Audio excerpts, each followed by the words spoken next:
Recuerden que la edad promedio para la aparición del cáncer de cuello es...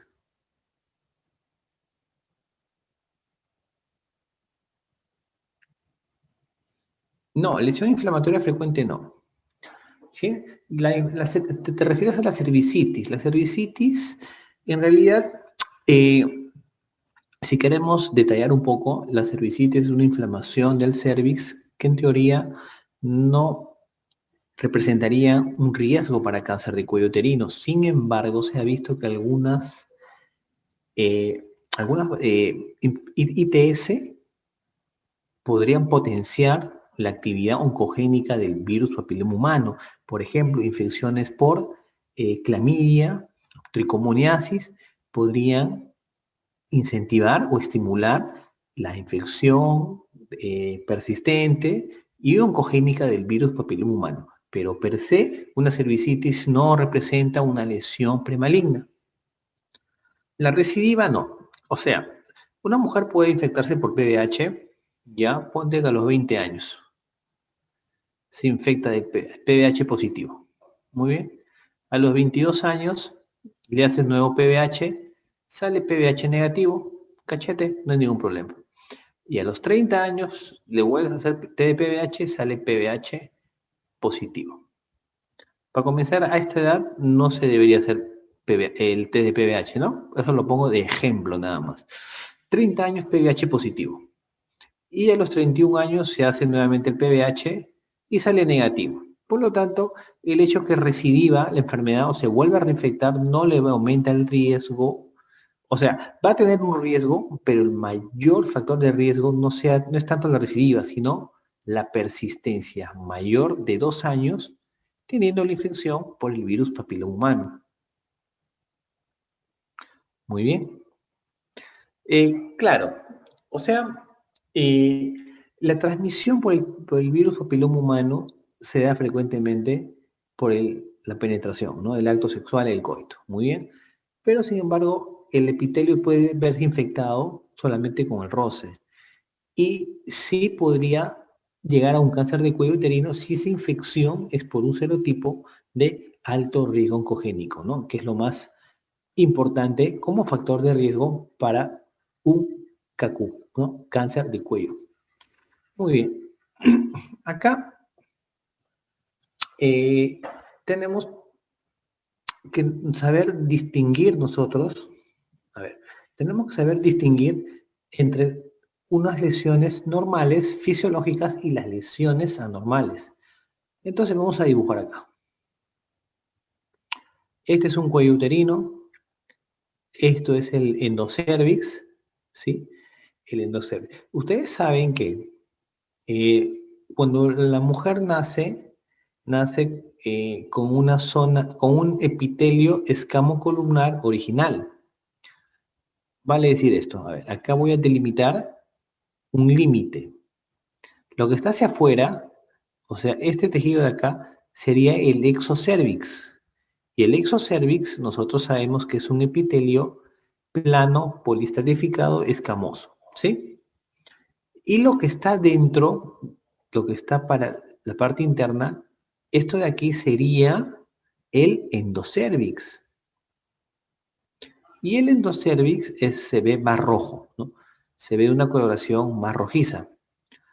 Entonces, esta línea negra representaría la unión escamo-columnar, o sea, el epitelio escamoso y el epitelio columnar, o también llamado epitelio cilíndrico, ¿no? Sería la unión escamocolumnar nueva. ¿Sí? Quiere decir con lo que nació la paciente. La paciente nace con esta unión escamocolumnar. Entonces, al transcurrir los años, al transcurrir el tiempo, por el descenso de los estrógenos, esta unión escamocolumnar comienza a desplazarse hacia afuera o hacia adentro. ¿Qué dicen?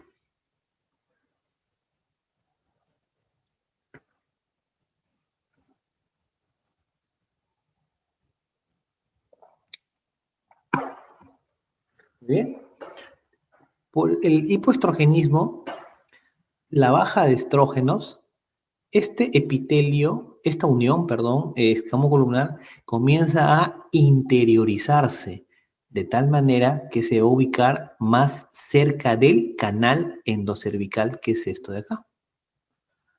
Entonces, doctor, entonces yo tengo una zona que se ha delimitado claramente ahí entre mi unión escamocolumnar nueva, que es esto de negro, y mi unión escamocolumnar actual, o la nueva unión escamocolumnar, que vendría a ser esto de verde. La nueva unión escamocolumnar. Perdón, esta es la original, ¿no? No es nueva, esta es la original, ¿no? Y esta, la que está más interior, vendría a ser la nueva unión escamocolumnar, ¿no?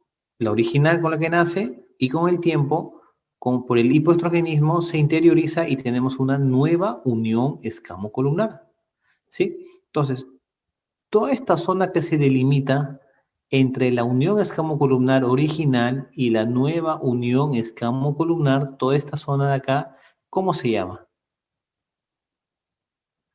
¿Qué nombre recibe toda esta zona de acá que se ha delimitado? La zona de transformación. La zona de transformación. Muy bien. Esa zona es la zona de transformación. ¿Y por qué es importante la zona de transformación? Porque aquí se origina el cáncer de cuello uterino, en la zona de transformación, en la zona que va a infectar el PBH. Muy bien. Entonces, el epitelio columnar, que vendría a ser el epitelio endocervical, con este epitelio endocervical, que es el más rojito, como les comentaba, ¿no? Porque es una monocapa, este epitelio cilíndrico columnar, a ver, vamos a delimitar, esta es la unión escamocolumnar, lo que está dentro es el epitelio cilíndrico, ¿no? Que se ve más rojito. Ahora, este epitelio cilíndrico suele salir un poco más hacia el exocervix, de tal manera que esto se exterioriza un poco y esta zona que se ha exteriorizado se va a ver más rojito, ¿no? Entonces el epitelio cilíndrico ha reemplazado el epitelio escamoso, ¿no? Esto de acá es lo que se llama como ectropio. Y el ectropio es un cambio fisiológico, no es una lesión el ectropio. El ectropio es un cambio fisiológico.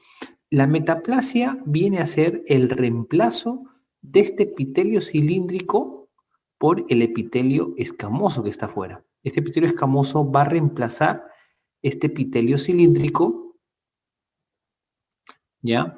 De tal manera que este epitelio escamoso que actualmente está acá por fuera de esta línea, con el tiempo va a comenzar a reemplazar el tejido cilíndrico.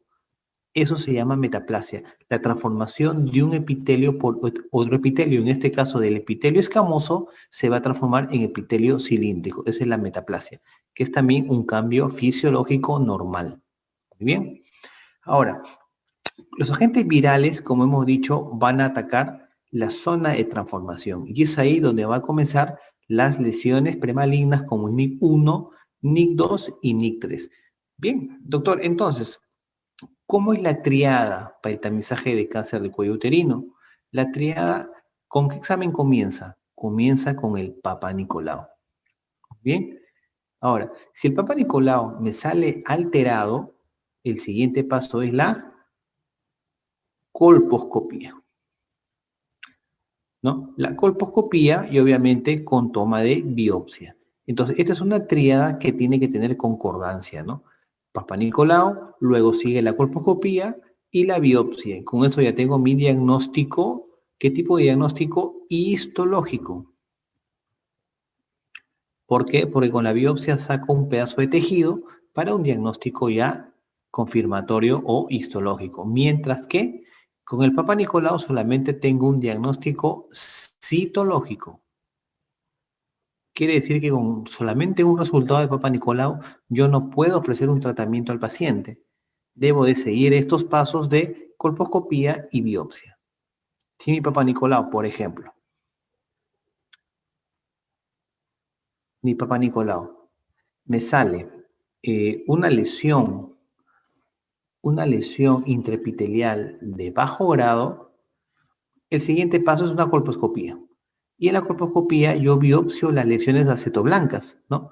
Colposcopía más toma de biopsia y con esto, estos pasos de la colposcopía y la toma de biopsia, si se confirma la lesión intraepitelial de bajo grado, recién con esto yo puedo dar tratamiento al paciente, ¿no? Y en este caso, con una lesión de bajo grado, el tratamiento simplemente es control al año.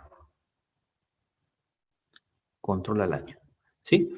Muy bien. Entonces, recuerden que las lesiones que deben tratarse son el NIC2 y el NIC3. El NIC1, o también llamado lesión de bajo grado, solamente va a control anual. ¿Sí? Control anual. ¿Y cuál es el tratamiento de estas lesiones, del NIC2 y NIC3? Es el cono cervical. Es el cono cervical. A ver, esto lo vamos a explicar un poquito más adelante. Esto es un poco lo que les explicaba, ¿no? La clasificación de Bethesda, la lesión de bajo grado, que representa el NIC1, y la lesión intraepitelial de alto grado, que representa tanto el NIC2 como el NIC3. Muy bien. Entonces, ¿ustedes saben lo que es el cono cervical? El cono cervical. ¿Lo han escuchado? Tienen, ¿cuántos tipos de cono hay?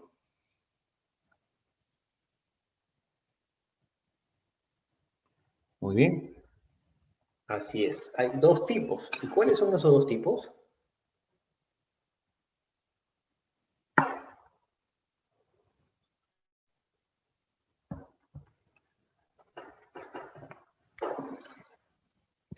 Esos dos tipos de conos que tenemos es el famoso cono lip, ¿no? Y el famoso cono frío.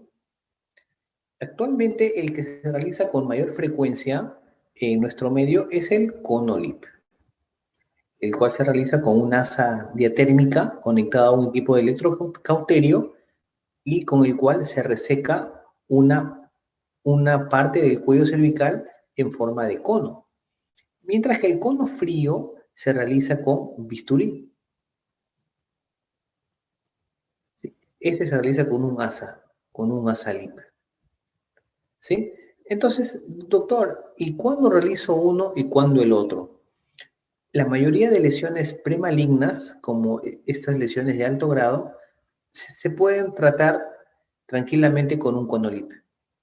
El cono frío tiene 3 indicaciones solamente en las cuales uno debe hacer un cono frío. ¿Cuáles son, doctor, esas indicaciones? Muy bien. Cuando tengo un diagnóstico de adenocarcinoma in situ, así como se tiene el carcinoma in situ, de tipo escamoso, también hay el adenocarcinoma in situ. Este adenocarcinoma in situ debe ser tratado con un cono frío. ¿Qué otra lesión amerita un cono frío? Bien, cuando la lesión acetoblanca es extensa y se introduce al canal endocervical. En ese caso, cuando la lesión es extensa y se introduce al canal endocervical, es mejor un cono frío. Otro es cuando hay riesgo de microinvasión, o sea que no es solamente una lesión premaligna, sino que hay sospecha de microinfiltración. En estos 3 casos, hay adenocarcinoma in situ, lesión acetoblanca extensa que se mete en el canal y sospecha de microinvasión, es mejor apostar por un cono frío. En el resto de indicaciones va mejor un cono lip. Muy bien. Excelente. Bueno, chicos, ahora la parte más importante, de repente, que es el, el estadio del cáncer de cuello uterino. ¿Cómo se hace el estadiaje? ¿Ustedes saben cuál es actualmente la clasificación por estadios, cómo es actualmente el estadiaje del cáncer de cuello uterino, es como dice en el gráfico, o ustedes conocen otro.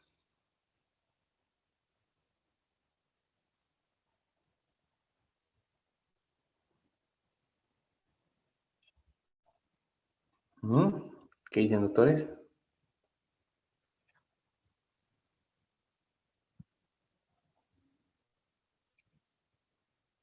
Ya, y ese otro, Ángela Calcina, y ese otro estadio, por ejemplo, ese que tú conoces en el 1A, hay solamente, perdón, en el 1B hay solamente 1B1, 1B2, o también hay un 1B3.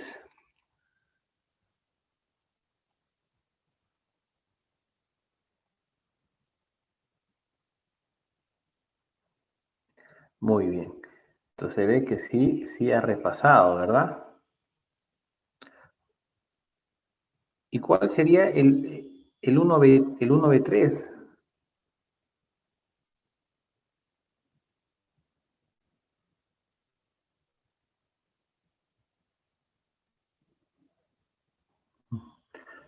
Bien, hay dos estadios, el de 2009, pero hay uno más actual que contempla un estadio 1B3, ¿no? Y así también va cambiando en los demás estadios, ¿no? Entonces vamos a tratar de hacer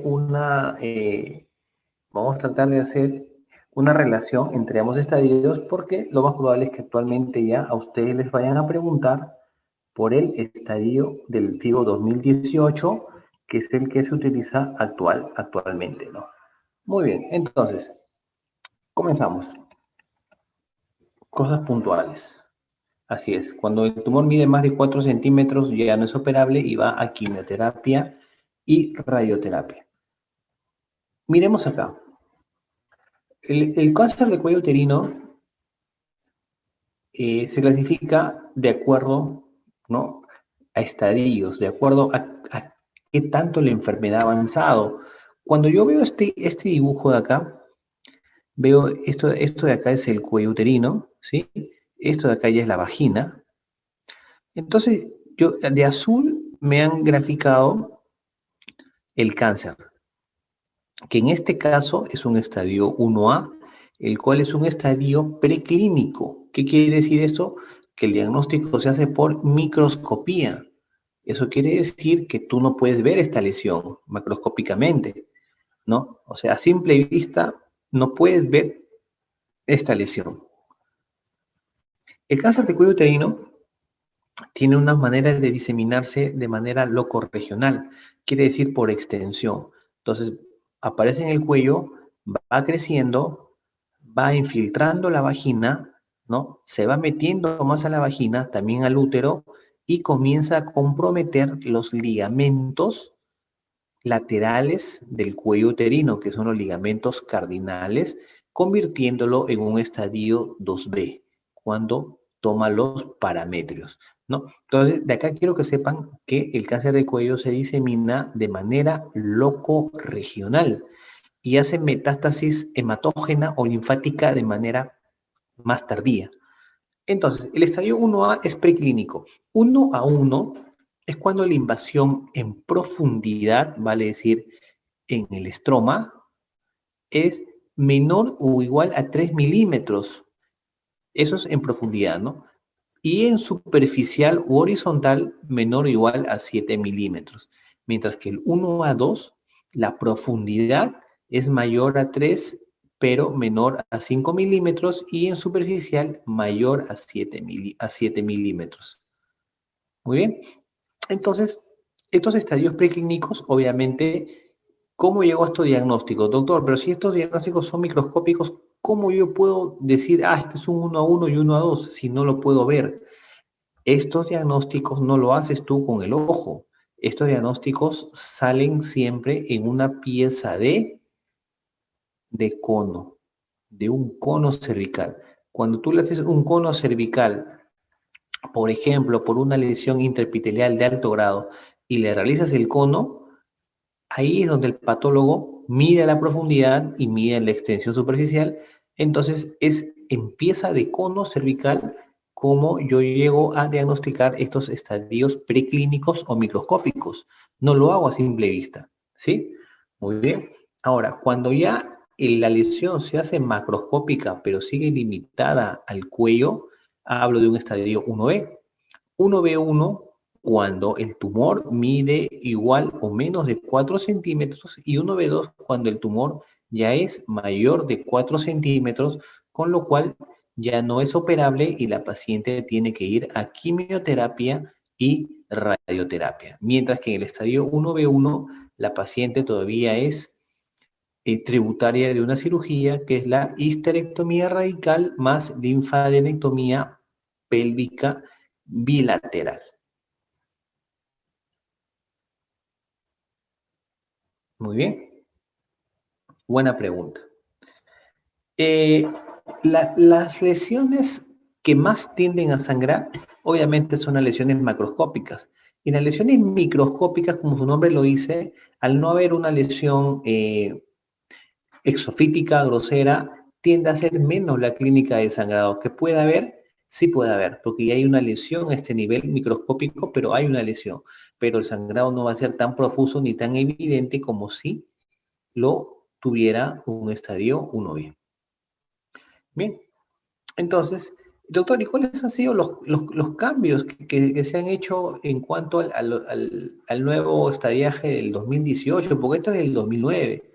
Sí, bien, en el 2018 había unos cambios que se los voy a poner acá.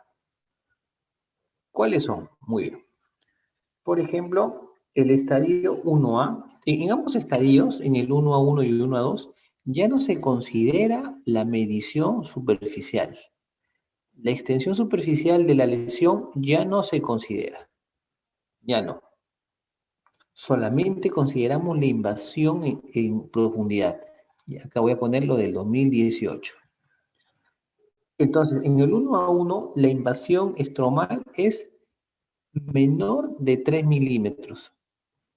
Ya no es menor o igual, sino solamente menor a 3 milímetros.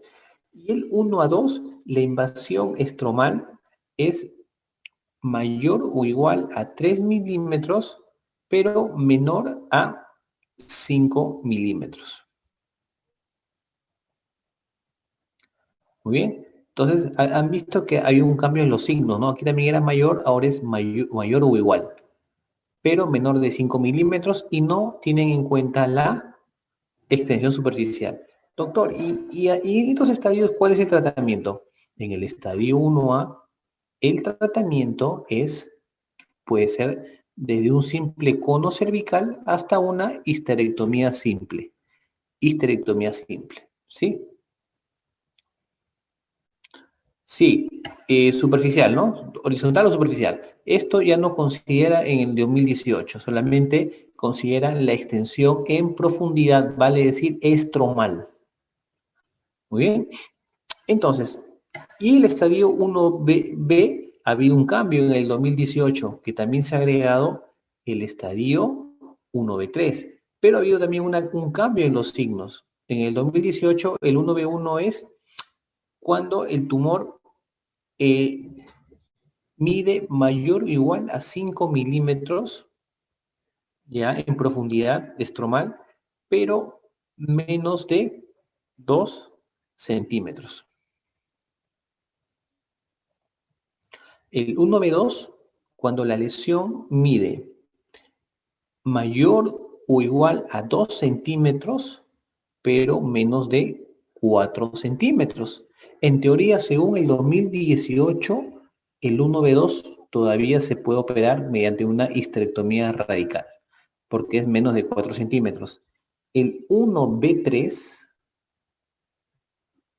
considera el tamaño del tumor mayor o igual a 4 centímetros, con lo cual esta paciente ya no es ya no es tributaria de cirugía, sino que debe ir a quimioterapia y radioterapia. Entonces, con la nueva clasificación del 2018 es operable hasta el 1B2 y ya no es operable hasta el 1B3. En cambio, con la clasificación del 2009, la anterior, se puede operar hasta el 1B1 y ya no el 1B2. ¿No? Cuando el tumor mide más de 4 centímetros en cáncer de cuello uterino, ya no es operable, ya no es abordable quirúrgicamente. Muy bien. El estadio 2 no ha cambiado, sigue siendo igual. El 2A es cuando infiltra los 2/3 superiores de la vagina, como ven en el gráfico. El tumor ha infiltrado la parte superior de la vagina, sus 2/3 superiores, y el 2A1 es cuando clínicamente mide menos de 4 centímetros y el 2A2 cuando mide más de 4 centímetros. Obviamente, de estos dos estadios, el que se puede operar aún es el 2A1 mediante una histerectomía radical, y el que ya no se puede operar es el 2A2, el cual tiene que ir a quimioterapia y radioterapia. El estadio 2B, como les comenté en la diapositiva anterior, es cuando este tumor ya infiltra los parámetros laterales, ya lo transforma en un estadio 2B, el cual definitivamente no es abordable quirúrgicamente, sino la paciente tiene que ir a quimioterapia y radioterapia. El estadio 3A, a partir del estadio 2B en adelante, todos los estadios no son operables. Todos esos estadios tienen que ir a quimioterapia y radioterapia. Muy bien, el estadio 2-3, el 3A, es cuando la lesión llega a infiltrar ya no solamente la parte superior de la vagina, sino comienza a infiltrar, como se ve en el gráfico, la parte inferior de la vagina. Miren cómo lo infiltra. ¿Sí? Muy bien. Ese es el estadio 3A. El 3B es que no solamente infiltra la vagina, sino también que compromete los uréteres, produciendo una hidronefrosis y cambios, ¿no? Hidronefróticos.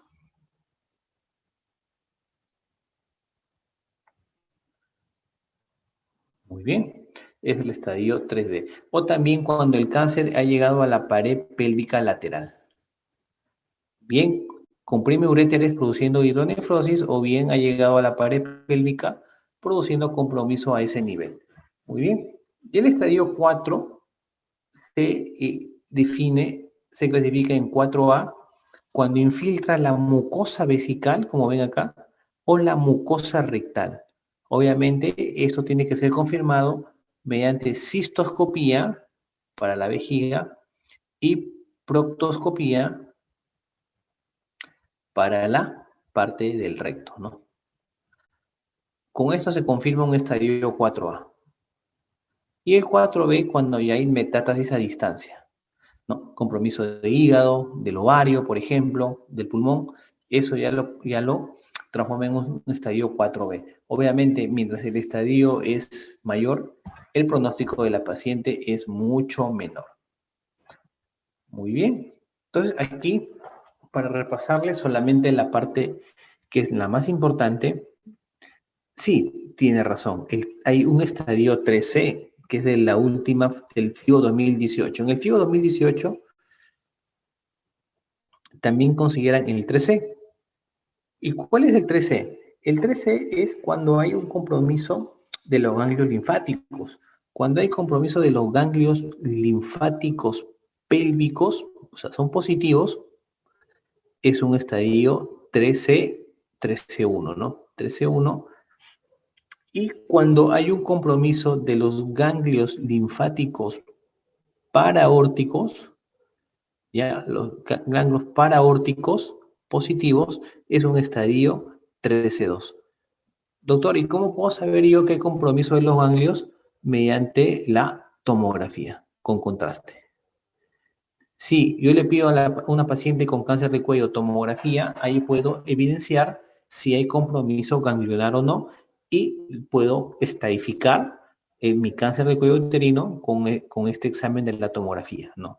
Un 13-1 si tiene los ganglios pélvicos solamente comprometidos, y un 13-2 si tiene los ganglios linfáticos paraaórticos comprometidos.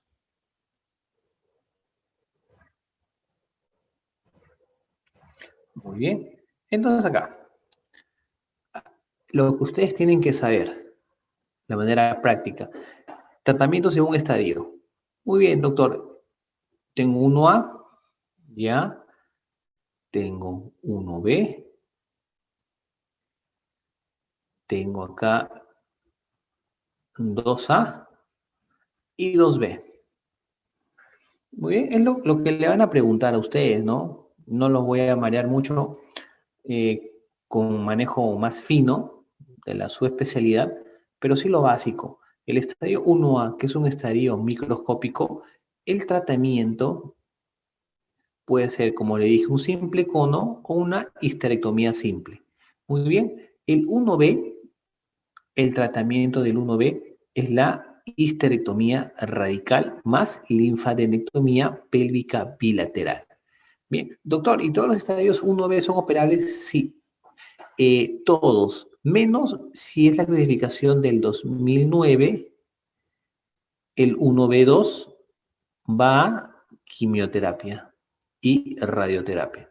Y si es la clasificación del 2018, el estadio 1B3 es el que no se opera y va a quimioterapia y radioterapia. Muy bien. Doctor, el estadio 2A, el 2A, sabemos que hay 2A1 y hay 2A2. El que es operable es el 2A1, porque el tumor mide menos de 4 centímetros. Igual, histerectomía radical más linfadenectomía pélvica. Y el 2A2 va a quimioterapia y radioterapia. De ahí en adelante, del 2B en adelante, todos van a quimioterapia y radioterapia. ¿Sí? ¿Alguna duda, chicos, sobre este tema que es muy, muy importante? Porque, como ven, es lo que más se pregunta.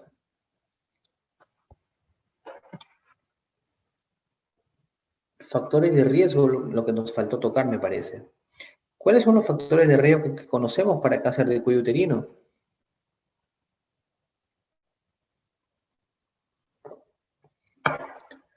El inicio precoz de las relaciones sexuales, ¿sí? Número de parejas sexuales, ¿qué más? Tener la infección por el PBH, ¿no? Positivo, que esta infección sea persistente. ¿Qué más? Pobreza. ¿Qué más? Multiparidad. ¿Qué más? El tabaquismo. ¿Qué más? ¿Los anticonceptivos van a favor o en contra? ¿Favorecen o más bien protegen contra el cáncer de cuello? ¿Qué dicen?